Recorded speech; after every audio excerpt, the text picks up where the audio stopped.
So this is part B. This is part B of the world exclusive diagnosis of Fleet Street. And these are the papers. So we paid, our movement paid more than £30 today for these papers and the contextual background notes. And these ones about what, £15. These Guardian and others. And count back decades, over decades, the equivalent expenditure that we have been kind of making, and we have not been asking anyone at any stage for public donation or anything like that. And we have not made any application for public funding. And we are doing a public service. So count about at the rate of, equivalent rate of about £20. So this has been going on for a very long time. And £20 multiplied by 365 just on the cover, not to talk about the main background, research, resources, time, investigative work that is entailed and involved in producing this kind of analysis, which we are doing for the sake of providing access to our insights and observations and our findings to aid the cause of the telling of the truth and the holding to the account, or the holding to the account, and making accountable all the makers of the decisions that affect other people's lives and livelihoods and rights. So as he said, the private lie, which is available officially tomorrow, that is dated tomorrow, the Friday, the 19th of March 2021. And this is a lame, very lame and very lazy and very kind of timid kind of cover. Given that these women were attacked at the vigil in an unprecedented, violent, unwarranted way, you would think that this is not the kind of front cover photograph that they would run. They would run the picture of one of those victims. Or better still, they would actually run the picture of the woman Sarah Everard. And they would leave that blank if they couldn't find any courageous caption to put near her photograph. I mean, the courageous caption would be, a metropolitan policeman has been charged with her abduction and murder. That should have been the kind of truthful, courageous caption. No need to have any satire, which is stupid anyway. The private eye satire is stupid most of the times because it is cowardly and it is corrupt and it is opportunistic and it's careerist. Jan Pissoff and his absolutely congealed racist deputy, Francis Swine, these are committing crimes against journalism, if you like, because they have this section in Private Lie, which is called Street of Shame. Their word for Fleet Street. And this has been going on for as long as the private lie has been in publication. And this street of shame is supposed to be an examination of Fleet Street in a critical way. It's not. It's a kind of poxy, creepy, cringe-making, embarrassingly empty, shallow way. And this is the page this time, or well, page and the third of a page. And it's not investigative. And it's not something that really investigated the phone hacking scandals, mainly located at the Rupert Murdoch-owned news of what the private lie calls news of screws, news of the screws. That was the news of the world.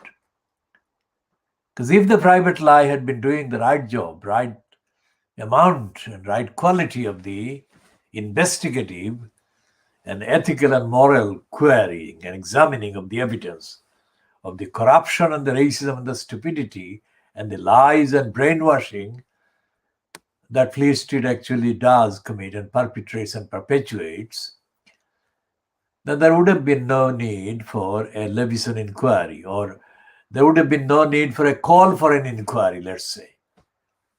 Levison was a mainly decorative diversion, but there was justifiably the call for an inquiry on a deeper investigation into Fleet Street. And of course, this is the 10th anniversary of the Levison inquiry, which we shall be looking at, and which has been kind of marked by the weekly New European on the front page today. And I don't think that the New European, although it is kind of skeptical about Fleet Street generally, and it's kind of still pro-European kind of stance, like Private Lie's Street of Shame, it has the veneer, the appearance, the facade of being critical, but actually the substance is not there. We shall be looking at that as well. And the substance is not there because most of the people that actually write Fleet Street, the New European columns, etc., with a few exceptions, are still currently pals with their friends in Fleet Street, and also some of the sources for the New European are still active kind of journalists in Fleet Street papers or on Fleet Street papers, in Fleet Street, on Fleet Street papers. So we're covering both grammatical formations. And this is true of the likes of Alistair Campbell, who was the propaganda man for Tony Blair. Now, Campbell was a Daily Mirror journalist before he got involved in the 1990s with Peter Mandelson and became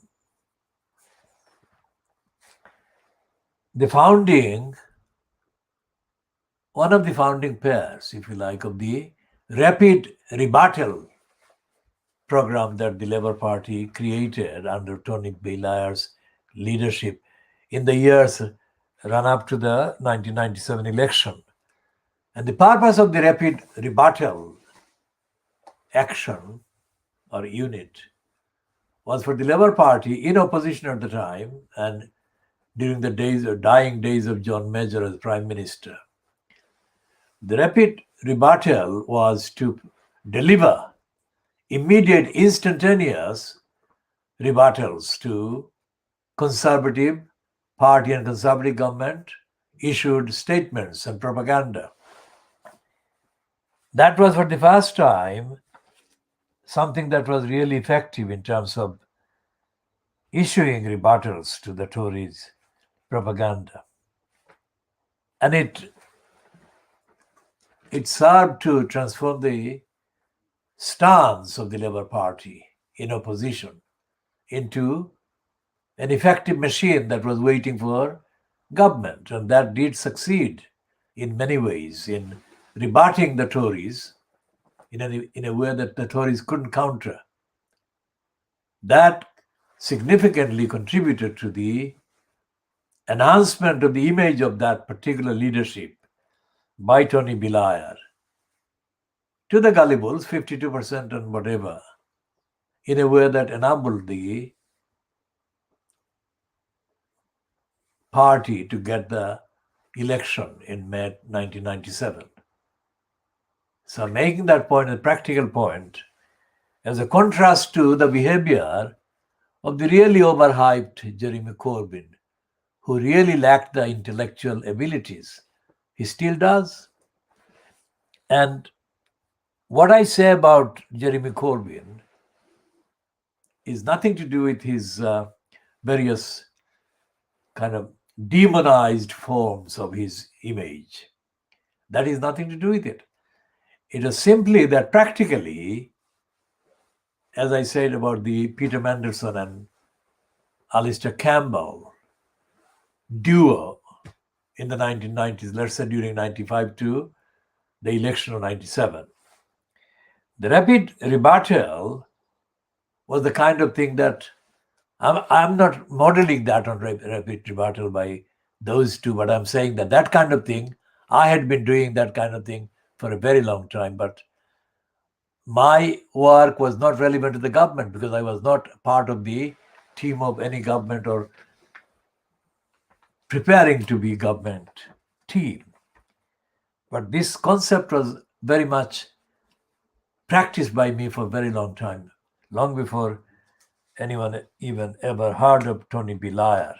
Now, when I said that Jeremy Corbyn, despite the content and the implication of the allegations of his kind of various roles against the Jewish people, he allowed that to become the dominant allegation against him. And here is what I've been explaining over the last few months in this channel. But before this started, I have been posting on various blogs and platforms the same thing or same analysis. When Corbyn would leave his house in Islington, more often than not, he would have journalists or so-called journalists waiting outside his house. And more often than not, they had the recording devices, audio and video and whatever. And more often than not, Corbyn would sprint away, run away. Instead of saying good morning or good afternoon or whatever, or good evening, whatever the time was that he was coming out of his house, Corbyn would sprint as fast as he could and reach the nearest waiting Labour Party vehicle. And away and off he was. He disappeared, he vanished.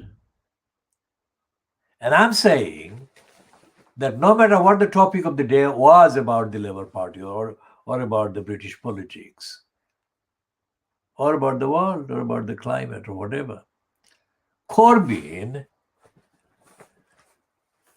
could have turned the tables on the anti-Corbyn media, either from Britain or from across the white world, let's say, America, Australia, New Zealand, Canada, whatever.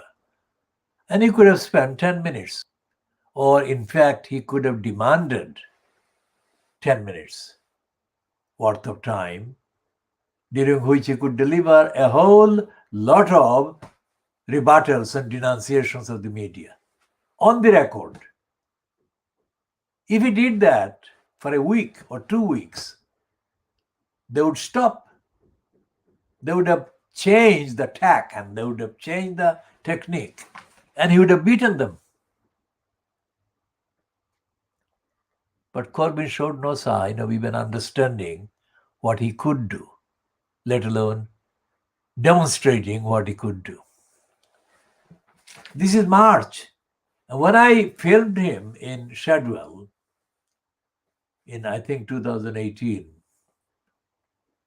either 2018 or 2017, whatever the actual kind of year it was, in Shadwell, shortly before the election, I think it was 2018.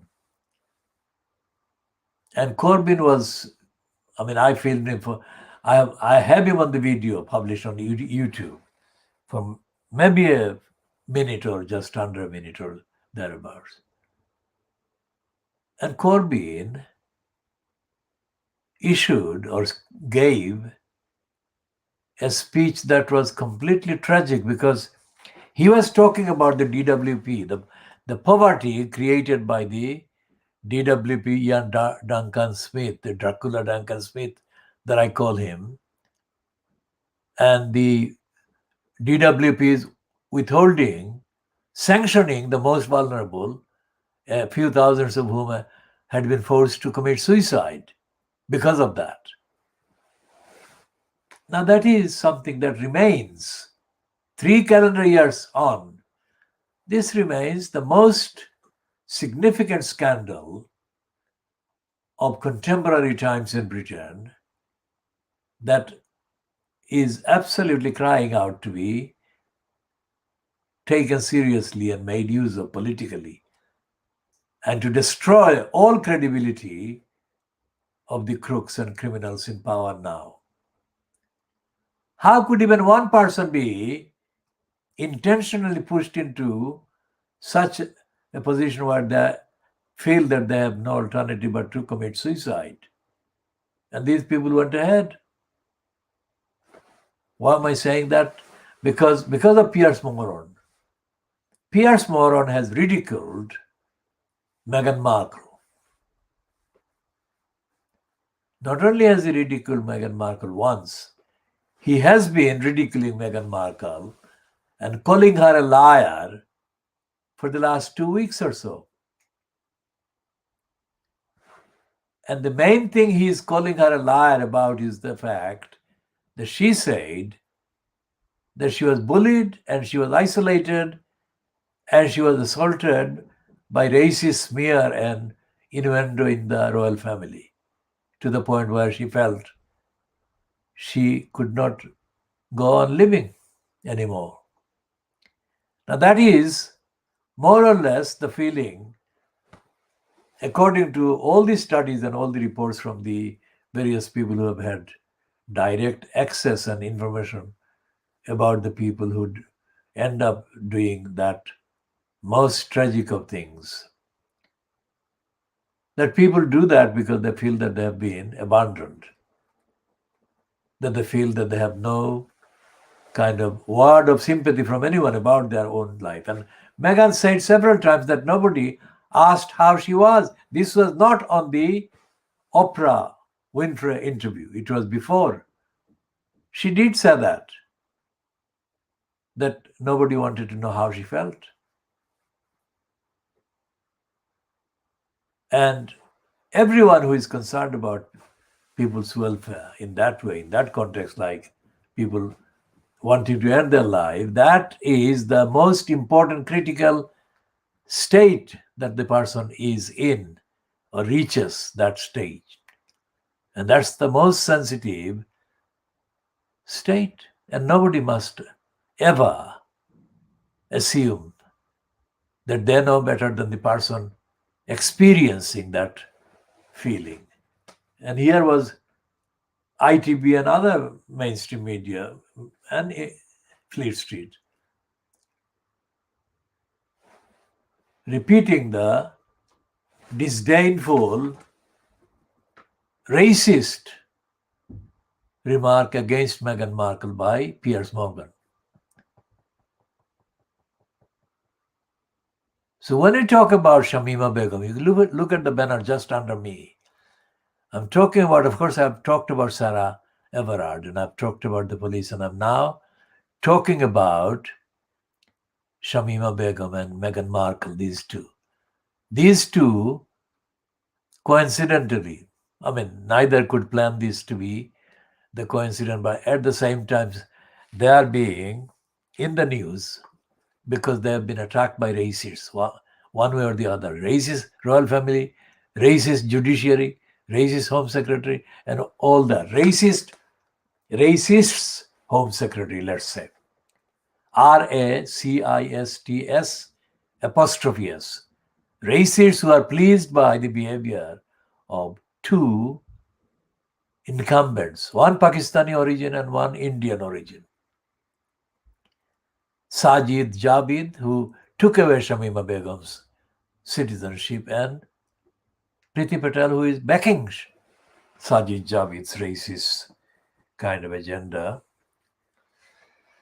compliant, agenda forced removal of Shamima Begum's citizenship.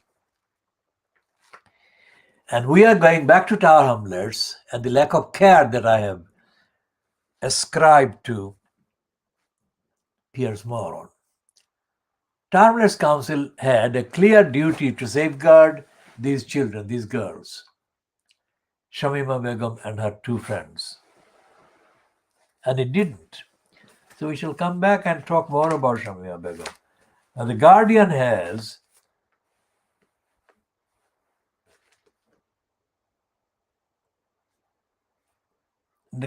got three pieces actually on the front page. And all of them about the lack of care. Look at this. The main headline on the top is, of course, about the various incompetence and lack of supply, etc., shortages of the COVID vaccine, which has been overhyped. And this one is the relations and relatives and bereaved loved ones of the people who were killed, and their lawyers have issued the legal warning, a legal kind of notice or threat that they would take the government to court over the deaths. And the other one is the abuse in football. So these are all about lack of care. And lack of care in all these contexts correctly warrants to be taken very seriously, most seriously. And here is or has been Piers Morgan, who has been boasting and bragging of being contemptibly in denial of any duty of care that he owed and owes to Meghan Markle. How can that be possible? And the incredible thing about the Piers Morgan is that Private Lie, which has given the name, not that I needed Private Eye to call him Piers Morgan, I would have called him Piers Morgan because of my linguistic record and dexterity. I always do that. But it is a coincidence. But whatever it is, they have not done, Private Lie have not done a piece about Piers Morgan. And this is actually, I'm just looking again, just in case they have done anything on the,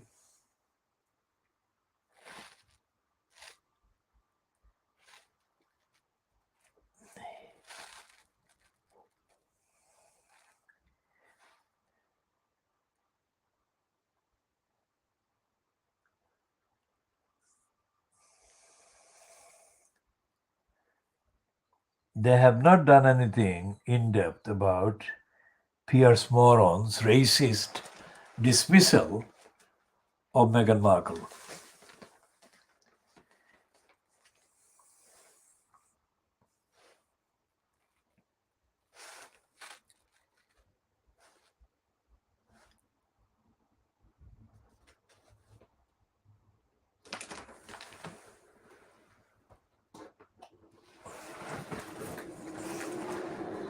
And the private eye, failure is not unique, but we'll come to the bereaved families' legal challenge against Boris Johnson government. It is absolutely obvious that Johnson is unfit to the point that the numbers of people that have been allowed to be killed under the pretext of the COVID-19 and the pandemic has long exceeded the number of people killed during the whole of the so-called Second World War. The British people, that is.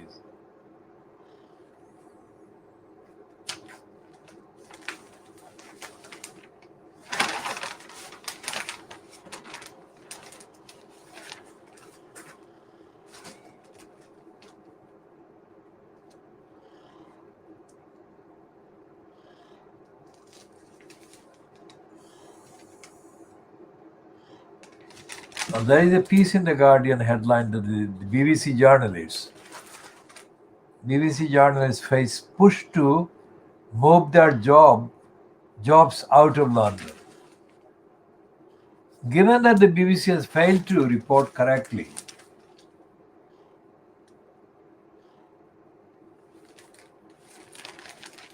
what happened in the police attack on the mourners for Sarah Everard, I mean, what is the difference between them staying in London and being pushed out of London?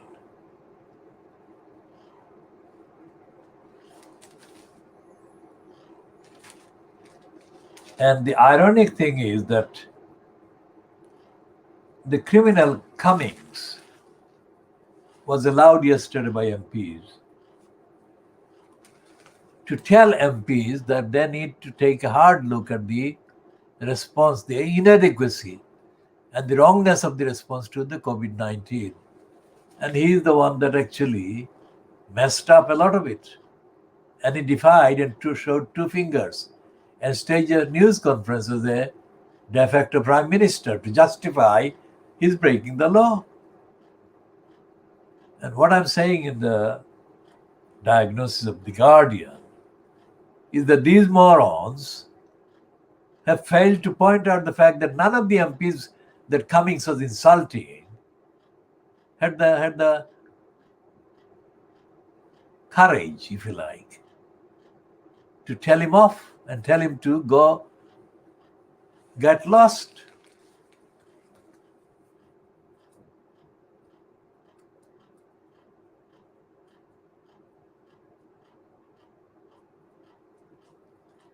And John Crace, the sketch writer, has got a kind of sort of rebuttal of Dominic Cummings' appearance before the MPs in the so-called Science Committee. And he says that Cummings gave the lectures to the MPs but forgot about his role in breaking the rules on the virus. And they were stupid, the MPs of the Science Committee. They didn't actually challenge him. If they challenged him, it is not in the news. So it was completely unmentionable or insignificant, or another piece of cowardly concession and complicity and caving in by the members of the Science Select Committee to this habitual, serial lawbreaker, Dominic Cummings.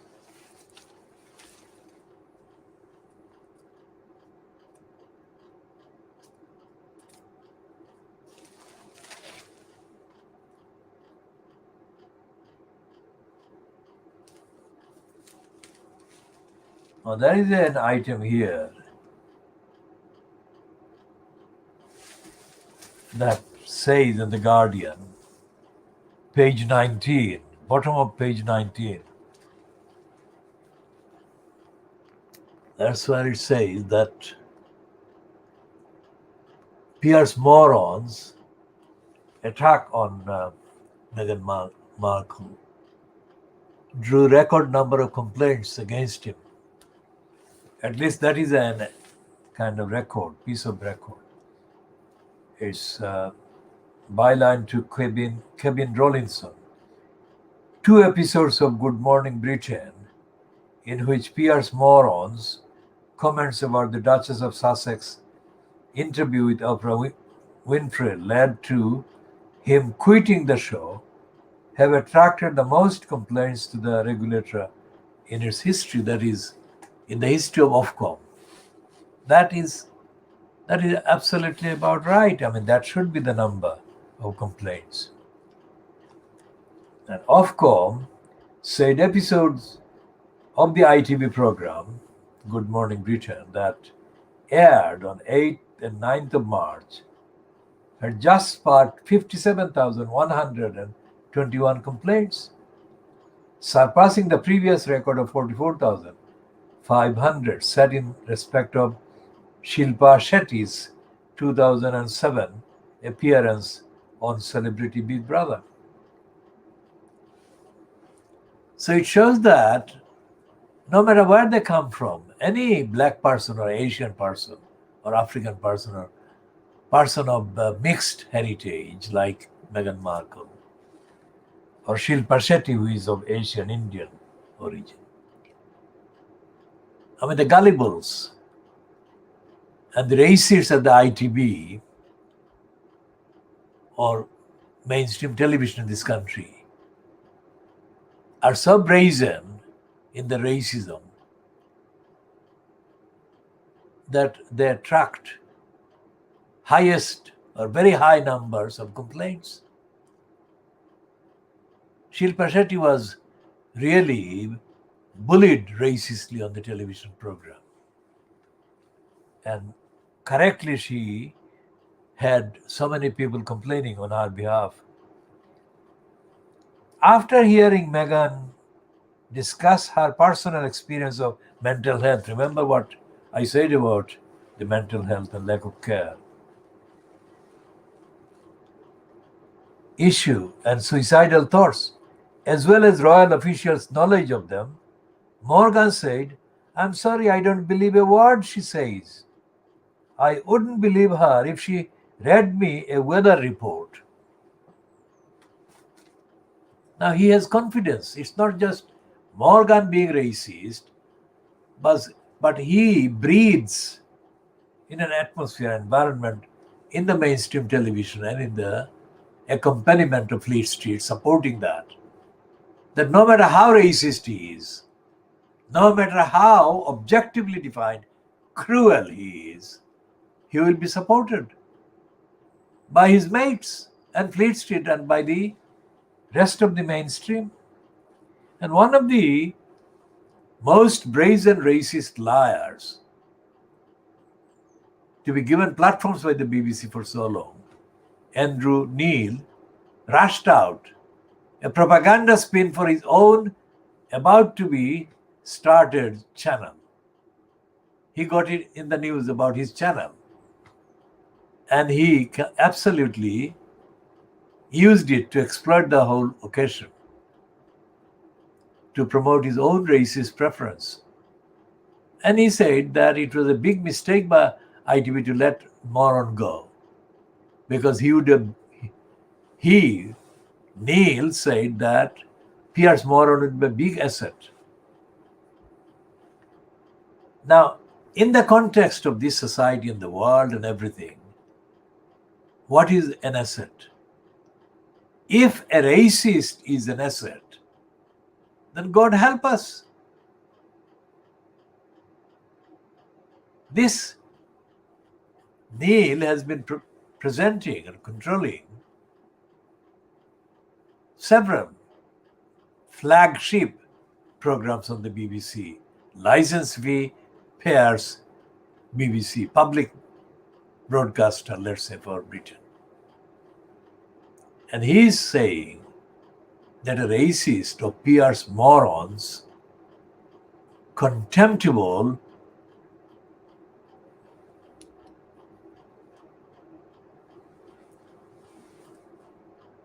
sickness is a big asset, not just an asset, but a big asset.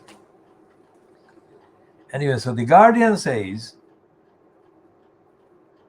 moron later said he was dismissing Meghan's suggestion she had been discouraged from seeking help with her mental health issues rather than the suggestion she had been suffering them.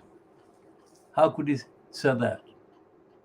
He said that he wouldn't even believe if she read a weather report. He wasn't making any vague suggestion. There was emphatic rejection of Meghan Markle.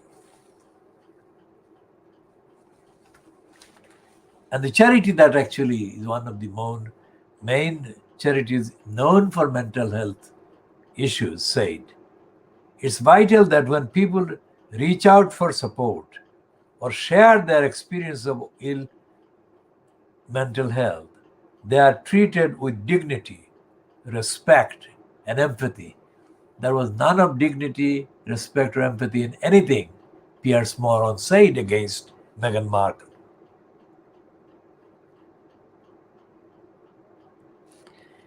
And The Guardian continues, saying that Morgan's final episode on the ITV show saw him storm off set after a heated exchange with his co-star Alex Beresford,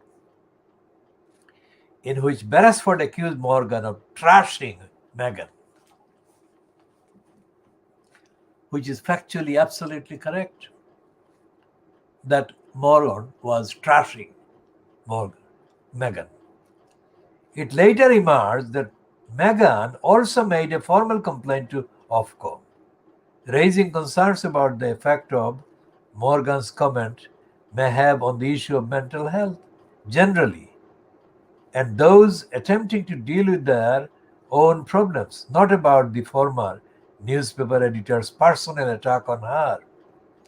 ITV announced that Morgan had decided to leave the show on the evening of 9th of March, shortly after Ofcom said that it had launched an investigation under its harm and offence rules. So this is somebody who was an editor of the Daily Mirror. I mean, one of the comparatively more widely circulated Fleet Street newspapers. And Morgan was sacked, instantly sacked by the Mirror's executive when it was discovered that he had faked some content of the Daily Mirror, whatever the subject was, that he faked it. And then he crawled up. He went to America, crawled up everywhere, and got himself spots here, there, and everywhere. And he's back. So what the lesson of the Morgan sacking for lying? That it doesn't matter. I mean, Fleet Street editors can lie and they get away with it. And we shall come to the lies by Fleet Street editors in the context of the Levison inquiry that was set up in 2011, later. So here is a picture of Dominic Cummings in front of the Science Committee yesterday.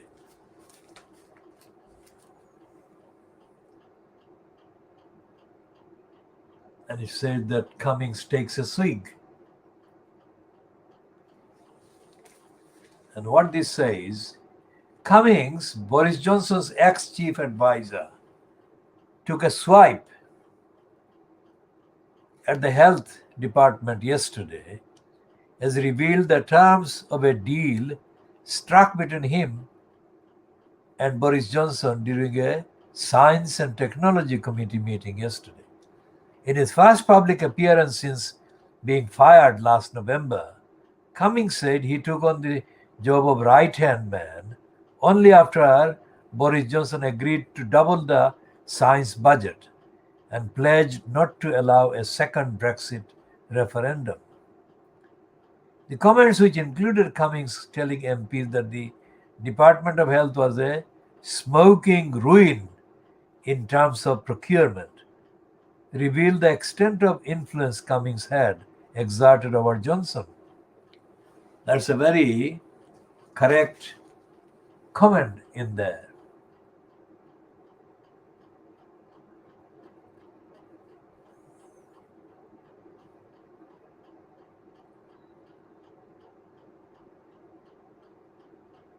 And there is a piece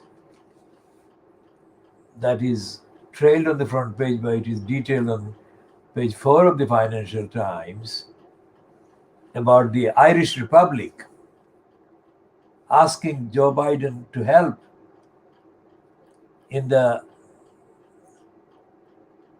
kind of crisis that is looming about the European Union and the UK. Because the Irish Republic knows that the UK will ditch the agreement between the EU and Britain over the Irish kind of parts, the part of the island that actually depends on the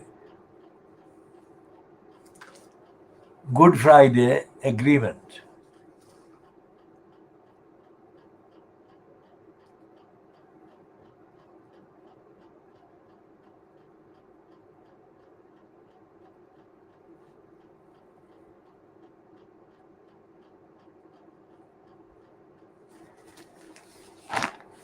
And it seems that the Chinese are doing business with many Muslim countries, Muslim clients. So, and Iran is the latest one. Pakistan, of course, is a regular one, but Iran is the latest one. And Iran is buying Chinese. What is Iran buying from China? Washington has told Beijing that it will enforce Trump-era sanctions against Iranian oil as shipments from the Islamic regime to China. So it's not the Chinese selling anything. It's the Chinese buying Iranian oil. Now that's interesting because Iran remains the main flag carrier as the extremist Islamist state in the world, according to the USA and its allies. If that is the case, then it would follow that China and Iran would discuss the issue of the Uyghur Muslims who have been being persecuted and massacred by China for a very long time. The fact that the Uyghurs don't feature in the Chinese kind of discussions with Iran shows that Iran is not really bothered about the Uyghurs. Very telling situation.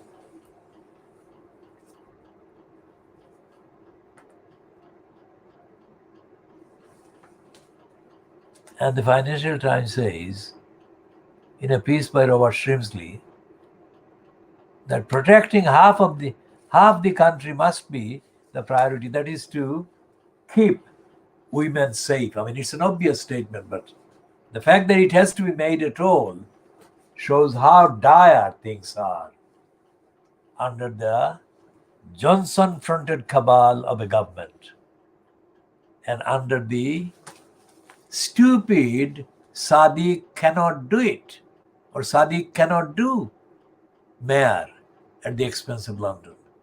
Sadiq cannot do is supposed to be the head of the police authority, not the police force, because the head of the police force is Cressida Dick.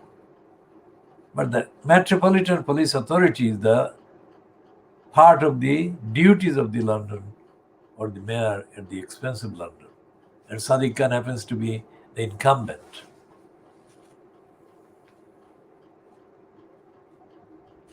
And he Sadiq Khan continues to fail to make an impact of any position that he has taken. He has taken completely lame, timid, and laughably useless stance so far about the safety of the women or safety of women in London.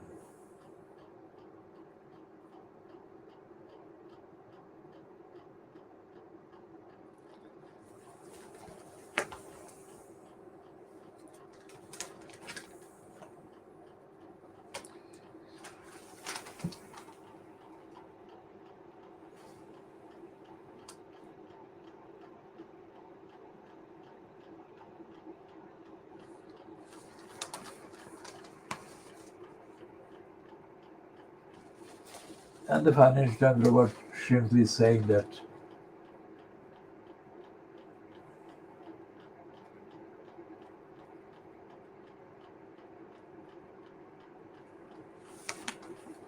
Johnson must put the safety of women first. I mean, this is so obvious. And yet the fact that it has to be, the obvious point has to be made, shows how unfit for purpose Boris Johnson is and how unfit for purpose Sadiq Khan, incumbent so-called mayor at the expense of London, has been.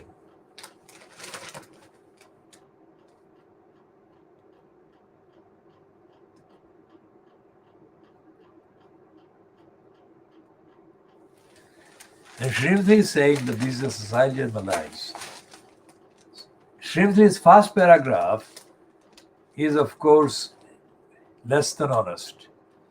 He says governments are always more comfortable tackling definable problems than a societal malaise. So when the issue is the fear and anxiety of half of society, the instinct can be to retreat into familiar solutions. Now, this is not a societal malaise. This is a society that allows the murder, rapes and murders of women as if they are to be expected. That is what is happening. Women's safety, in the general context of society, women's safety is, how shall I say, should be the first priority, not a priority. I mean, if women are not safe, then society doesn't exist. It is that serious.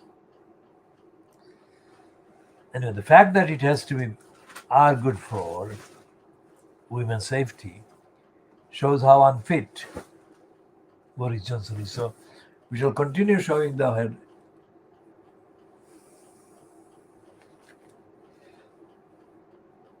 The Beaverbrook lying Daily Express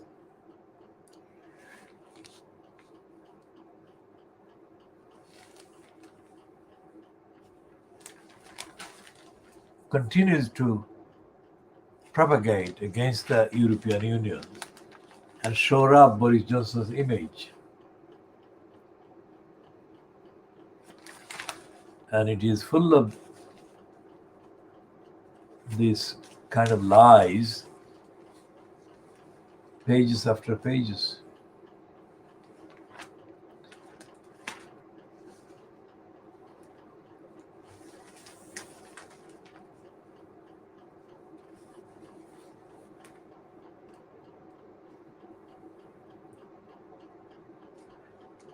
And they've got a piece about Michael Barrymore, about the murder of a man in his house. And they're promoting Dominic Cummings and giving him the credit for blasting the civil service as a disaster zone. That is part of the Beaver Brook's poisonous legacy, the Daily Express, the racist Daily Express.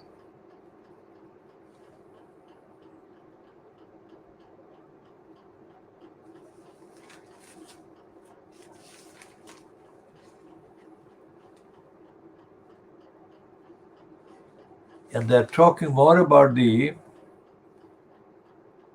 BIP sex scandal. And the police apparently wanting to investigate the claims.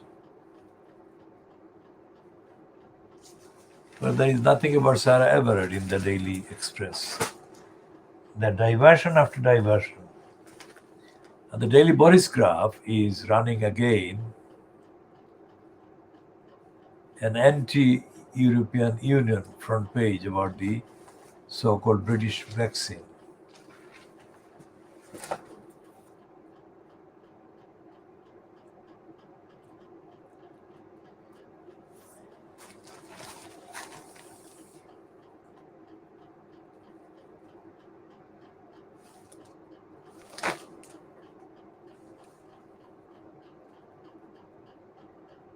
And that there is a piece about do not resuscitate.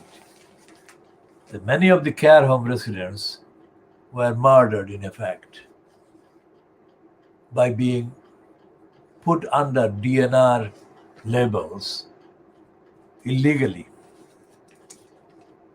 So it would be absolutely typical of the British court establishment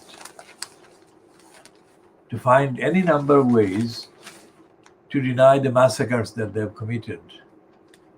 Massacres of the care home people, the elderly, and others.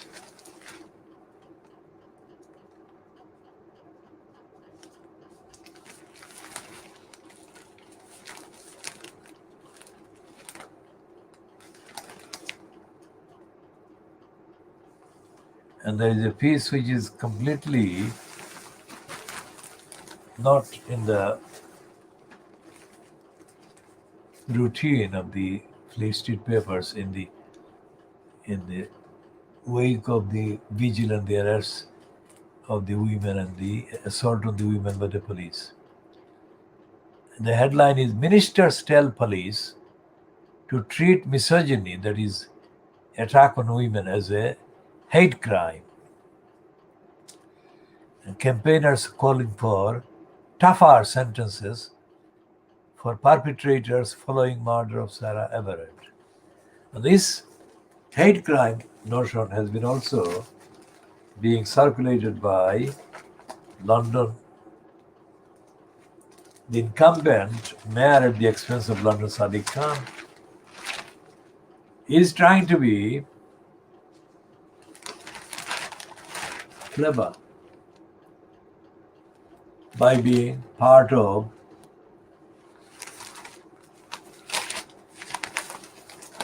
the narrative that is emerging now of shielding Boris Johnson from criticism for abandoning his duty to protect the vigil participants and to stop the police attacking them. So what Sadiq Khan is doing, imitating or going in tandem with the Boris Johnson fronted cabal by calling on the police to treat anti-women attacks and utterances as hate crime. I mean, anyone watching this needs to be told, and I'm going to tell them, this is another stupid irony, isn't it? Here is a policeman, Wayne Couzens, who abducted and possibly raped and murdered this woman, Sarah Everard, which should lead to calls for the police and the Home Office to publish data about how many police persons actively employed by the police have been the subject of reports of sexual harassment and rape and other attacks on women. And the other thing is that if the police are themselves committing crimes, sexually attacking women, I mean, what's the point of making anything hate crime? Because it is the police who are going to police the hate crime. So the emergency demand must include to make the police accountable in a way that no woman suffers as a result of the police being the offenders. No woman suffers, full stop, because of the police. Because police have now become the biggest organized source of crimes against women. As Jess Phillips said yesterday, hundreds of women are raped every day, and the rapists are not prosecuted, let alone being convicted. And this has not been followed up. This is not anywhere in the papers. I mean, that is a staggering number. And the shadow Home Office minister said that during the day yesterday. And she is not reported, at least so far as I have seen the papers. I have not seen every paper yet. But that is what is staggering about Lee Street. That it's in absolute knowing, intentional denial. We'll continue on that one later. Now, back to updating on the campaign for justice for Shamima Begum. On page 16 of today's Daily Boris Graph, they got a piece called Begum Lived in Fear of Being Killed in Camp. What they're doing here is kind of running their version of a statement that Shamima Begum gave to a documentary maker. And this documentary maker is going to make this documentary available later. Let's read the first kind of paragraph. Islamic State bride Shamima Begum has said she had no choice but to say certain things to journalists that led to her UK citizenship being revoked because she lived in fear that women in the camp would kill her and her baby if she didn't. In an emotive interview in a new documentary, Miss Begum, then aged 19 and still wearing the Islamic niqab, begs to be given a second chance. The film, The Return Life After ISIS,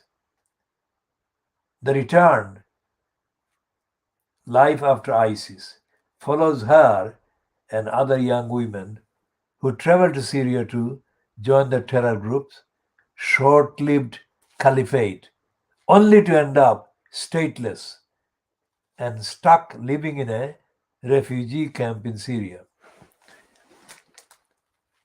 I would say to the people in the UK, give me a second chance, because I was still young when I left, she says, she says in the film, which premiered at the US South by Southwest Film Festival yesterday, that is Wednesday. I just want them to put aside everything they have heard about me in the media. And they continue. The Daily Telegraph published exclusive pictures this week of Miss Begum, now 21, wearing Western clothing and no head covering at the Al-Raj camp near the Iraq-Syria border. in an apparent rejection of previous religious beliefs. She declined to speak to the paper under the legal advice, as she is appealing the decision over her citizenship. Miss Begum was 15 when she left her home in Bethnal Green, East London, to travel to Syria along with two school friends. She married a Dutch jihadi fighter and had 3 children, all of whom have since died. Now, if the writers of these Telegraph, editors, whatever, the Boris Graf priests, had any humanity, they would not have written that sentence that all of our 3 children have died. They should have added some kind of humane kind of expression. How do they know? What do they know about losing? Still aged as a child, and being the mother giving birth to 3 children in a row, and then losing one after the other of these 3 children. How would they know about what she felt as a mother, as a young mother in that situation? So I would say that the trauma is only increasing for Shamima Begum, because the more she realizes the impact on her, the more she will suffer. And that actually raises the question of what the Tower Hamlets Council is doing today. We are discussing this one about Shamima Begum on the Daily Boris Graf today, Thursday, 18th of March 2021, the page 10, now page 16 of the Daily Boris Graf.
And this is the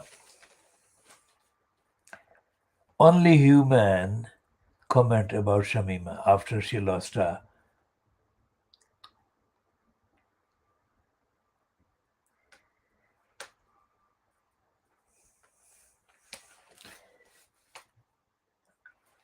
After she lost her third child.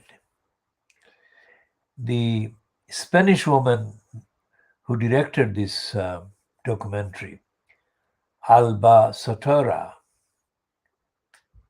said about Shamima Begum. Shamima was a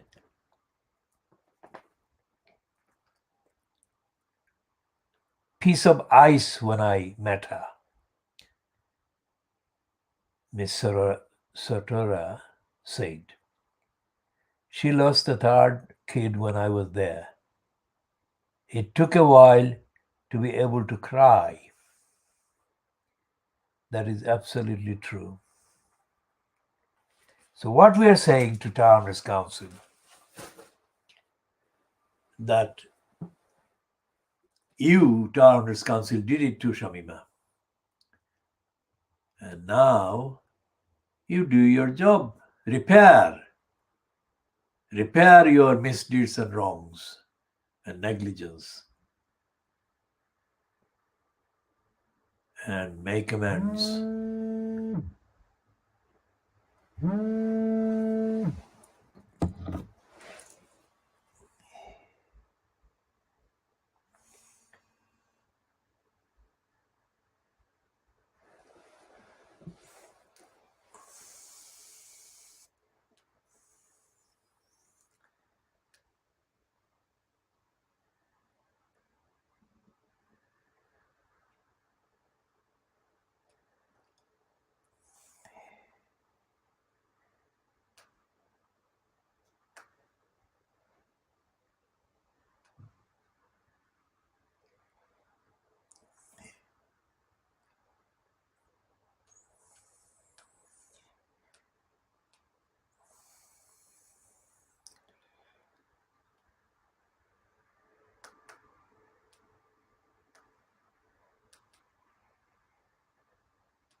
So what this woman is saying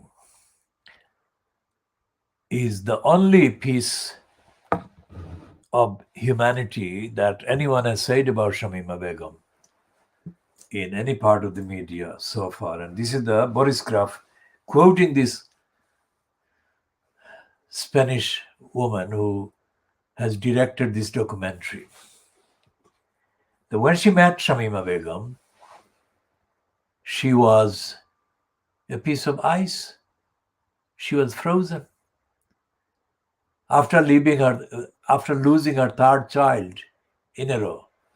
Can anyone imagine a young child herself? I mean, she is 15 or 16 or that age. She has lost one child, second child, the third child. All three children have died. How was this human being feeling?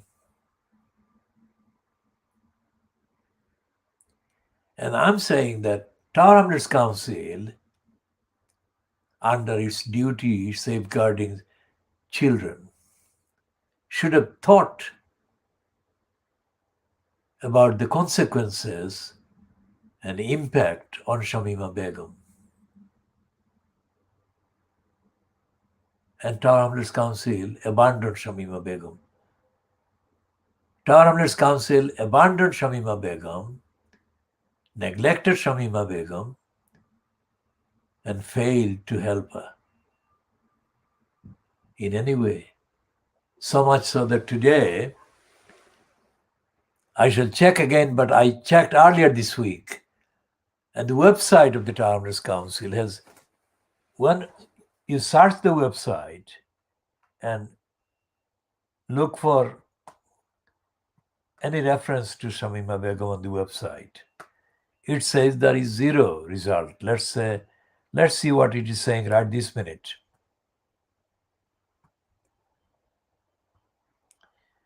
So that it's all absolutely directly current now.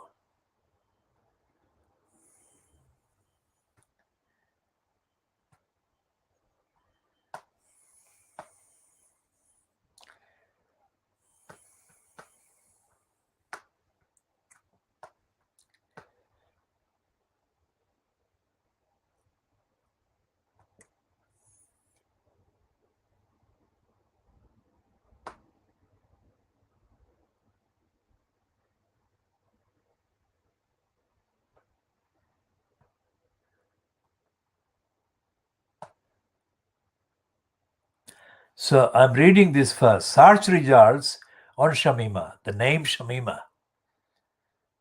Your search for Shamima returned zero results.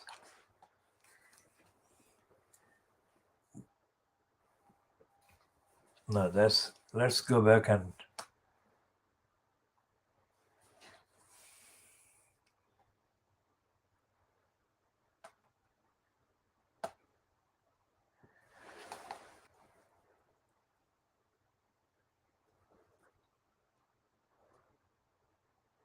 so they're saying that your search for Shamima Begum, Shamima returned zero results. Now, when I put the Begum after Shamima, it produces a misleading result. It has 39 results which are about Begum. And there are too many references to a Begum called Councillor Begum.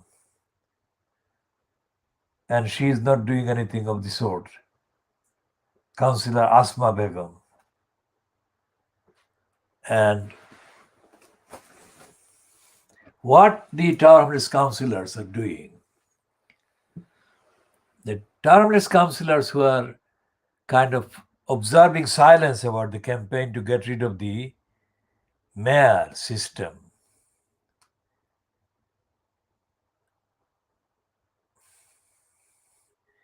is that they have been told by John Biggs and by the Labour Party that the mayor system is so good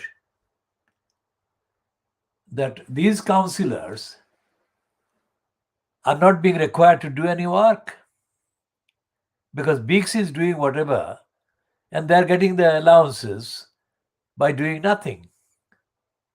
Now they will lose these if the mayor system is scrapped. That's what they're being told. Now let me tell them this one.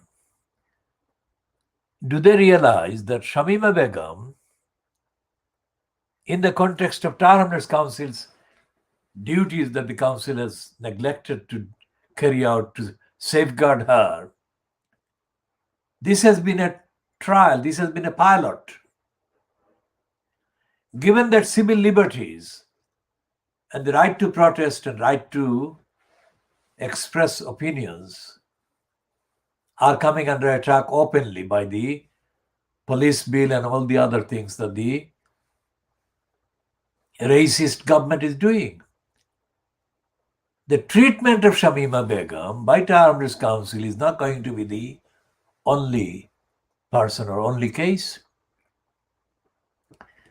Tower Hamlets Council will become like other councils implementing increasing racist policies, an enforcer of racist policies and denial and deprivation. Do these Bangladeshi councillors realize that? Do they think it's a joke? Do they think that some of them who are aligned to political parties in Bangladesh, that alignment will be of any use when it comes to Bangladeshi people? Most of them, the large number of Bangladeshi people in this country, Bangladeshi origin people in this country, are actually British citizens. Now, if a British citizen like Shamima Begum, whose citizenship was acquired automatically by birth, can be denied her citizenship, do these Bangladeshi councillors realize what this racist policy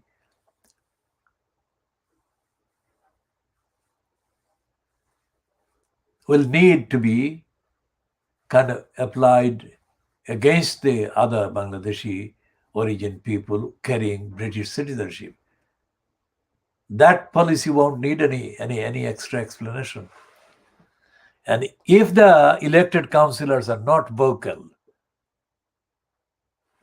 they will be completely ignored. And this is the time, this is the chance to stop that and stop the sinking of the whole existence of the community and to assert democratic authority to defend themselves and defend the community. And they can make the start by doing two things. One is to support this campaign for justice for Shamima Begum and the other children, and to support the demand, actively support the demand, genuinely, truthfully, honestly support the demand to bring an end to the corrupt and corrupting and racist mayor system, elected mayor system, so that everyone who is a councillor has a voice actually and has the right to have a voice. Under the mayor system, they don't have a right to have a voice. And when it is treated as a kind of party political thing like the whip, they haven't got a voice. But if they are councillors, automatically they have the voice. They cannot be whipped to silence. That would be completely, absolutely impossible. And constitutionally, if they get rid of the mayor system, then constitutionally, every councillor regains the say. 80% of the say has been lost because of the mayor system.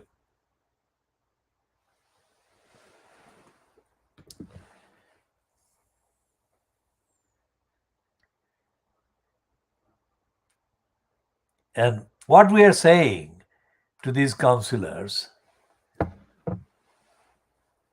that we shall be naming, we shall be broadcasting, identify individual counselors on this program on both issues. And we shall be giving facts about the behavior of these counselors over key issues affecting the existence of the community in the future. And we shall be doing that beginning today, because we have just done the introduction here.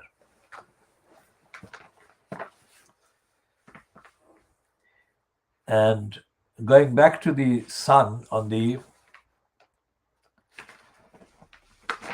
coverage,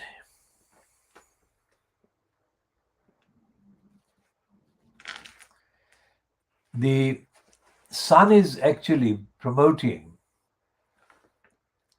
Dominic Cummings and saying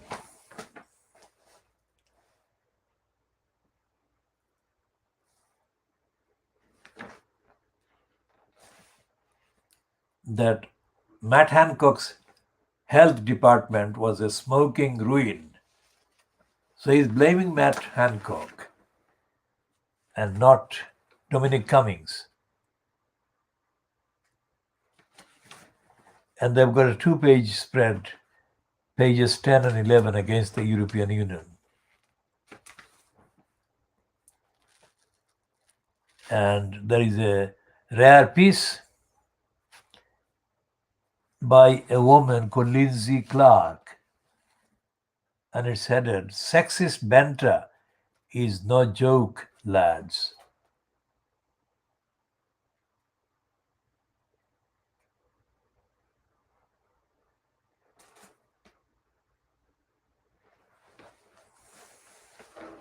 And they're presenting Kate Middleton and Wills in a convoluted way as expressing St. Patrick's Day wishes to the Irish people.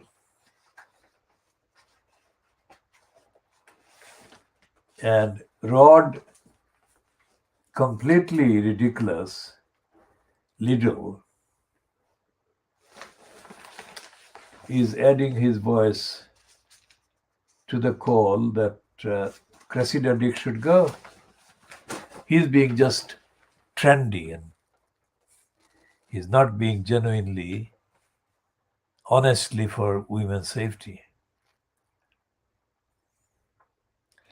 And the same version that is doing the rounds in Fleet Street about Shamima Begum, asking for forgiveness and a second chance, is also briefly on the page 17 of the Scum Today.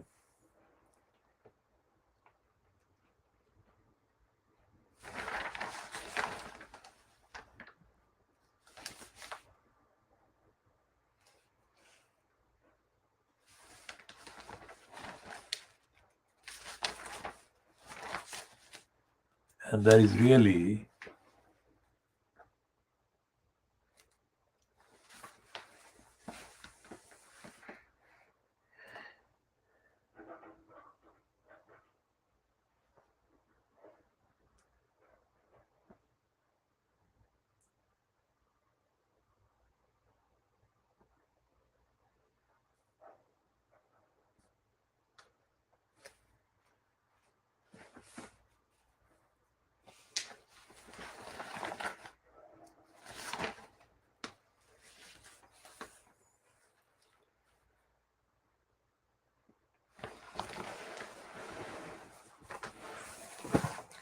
so they've got the front page about Barrymore facing quiz. So Barrymore facing quiz as man age 50 is arrested on murder. As I said, I mean, this case of the alleged involvement of Michael Barrymore is not going to go away, because there must be enough links and connections for it to be alive, this line of inquiry to be alive for as long as it has been, 20 years.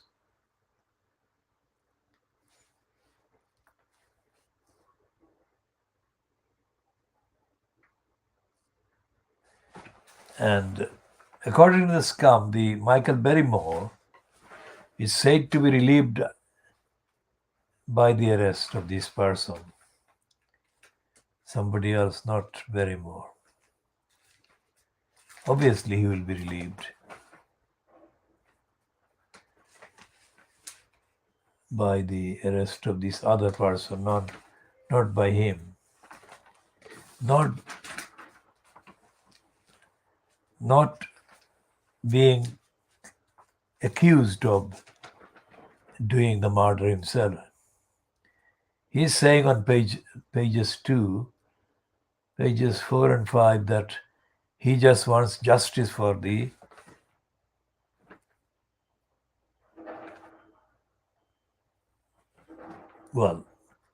Stuart, the victim of the murder. His father is terminally ill and he's saying that he just wants justice for his son before he dies. And they've got a timeline about what happened in Barrymore's home on the day that Stuart was murdered. And the I newspaper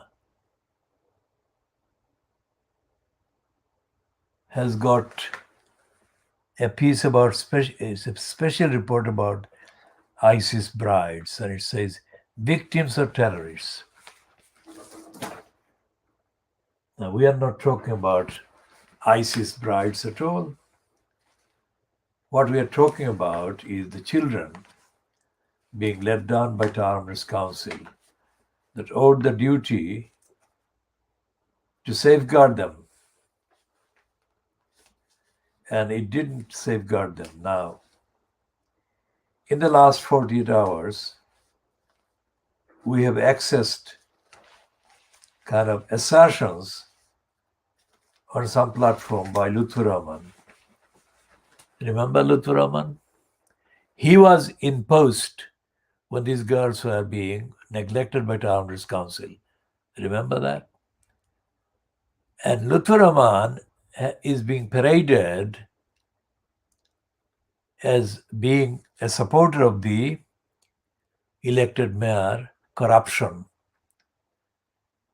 And it is incredible, but it has to be recorded for the records that in the public statement that we have seen in the last 48 hours online, Lutfur Rahman is brazenly telling somebody that he did no wrong.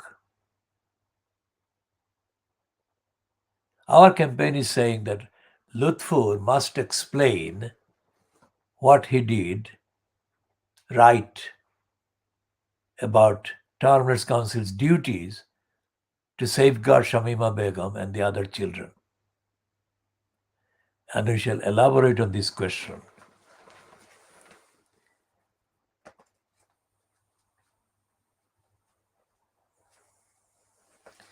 And there is the extended piece by Kahal Milmo on pages 36 and half of 37 called, it's published under legal, and it says the ISIS brides, victims or terrorists. And it says Shamima Begum cannot return to the UK, but dozens of other British-born women are also stranded. He says women. It's of course women after dozens, but we don't know why that error happened. And they're giving prominence to Anish Kapoor, saying that he said that Anish Kapoor is being reported as having said that Shamima Begum is being denied justice. And we are saying that Lutfur Rahman must explain why Shamima Begum was neglected by Tolerance Council for years. And here is the If anyone needed more shocking, racist stupidity from Priti Patel, then the Daily Mail is carrying it. It's saying that asylum seekers to be sent abroad, overseas.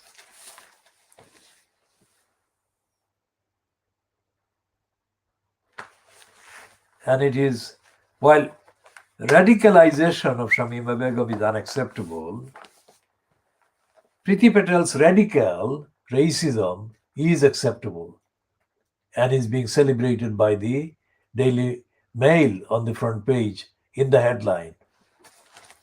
It says, radical plan for future channel migrants. There is no such thing as channel migrants. The migrants are either being denied asylum by France and any next door country,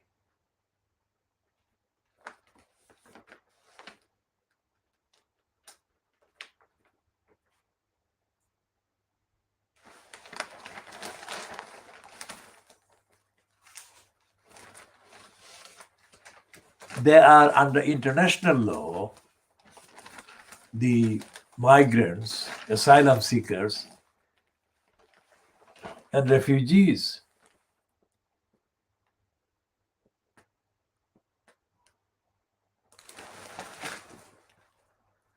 If the refugees are being sent abroad, then it's in breach of international legal obligations that the UK is under. No sign that there is any law at all that Priti Patel needs to observe. And it's a one-sided racist hatred campaign by the Daily Mail. The top half of the page is, of course, front page is given to attacking the European Union, which is being accused inside of having declared vaccine war on Britain. What there is the word and the concept of war.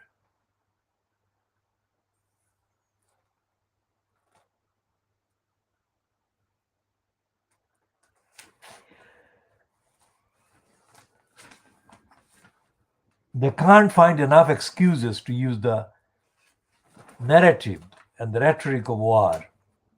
That's what we are pointing out. Everything about the migrants is about war.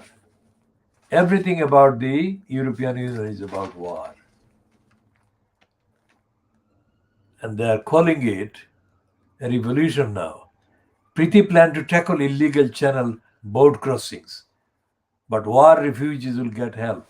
Now, this is to be seen and read in context about Boris Johnson having declared that 3 million Hong Kong people would be allowed to come in just like that. 3 million Hong Kong people would be allowed to come into Britain, but there will be war on the migrants trying to cross the channel. Think about that.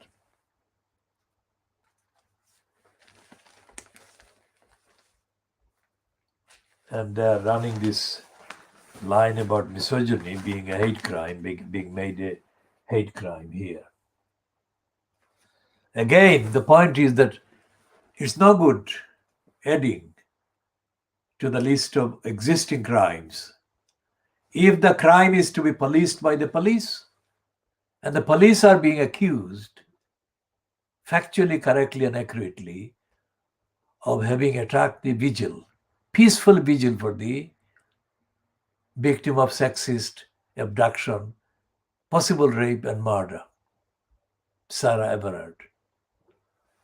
Which means that the accountability of the police has to be established. There is no accountability by the police for what they do.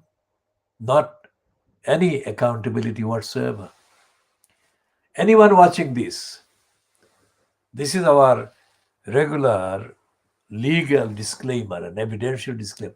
Anyone watching this and noticing any statement, assertion suggestion or comment that they think is not accurate or neutral or objective, we invite and welcome anyone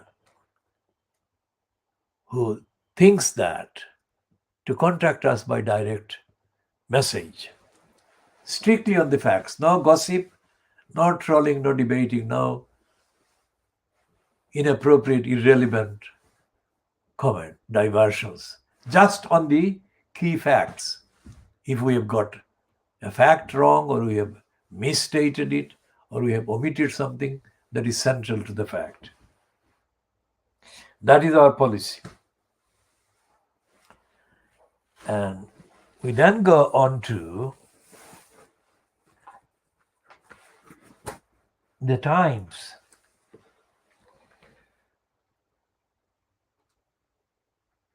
Which the front page has got 3 items. And the top item is asylum seekers sent abroad. What it means is that to be sent abroad under plans to deter migrants. Now, as we keep having to say that, or we keep saying this clarifier,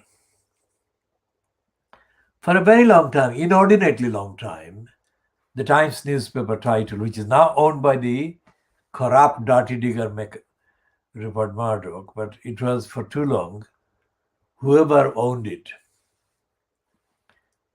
referred to as the newspaper of record. It's not.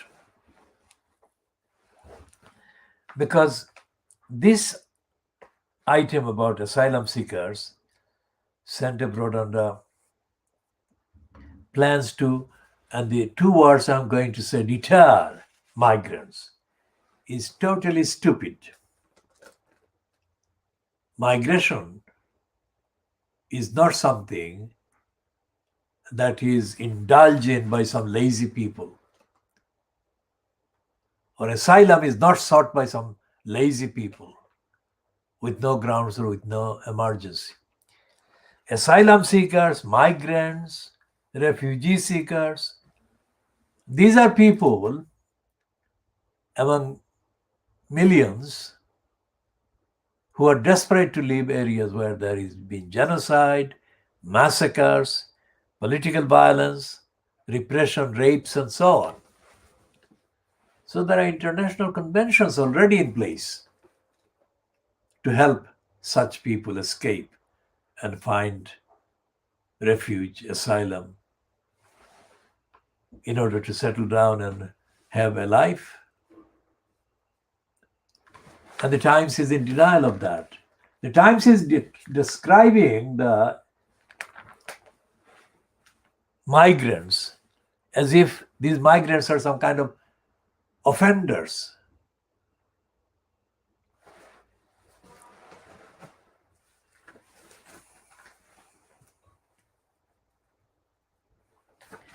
And we shall be continuing look later at all the issues and plus updates and comments, and we shall be posting comments, questions to the Bangladeshi councillors and Town Council.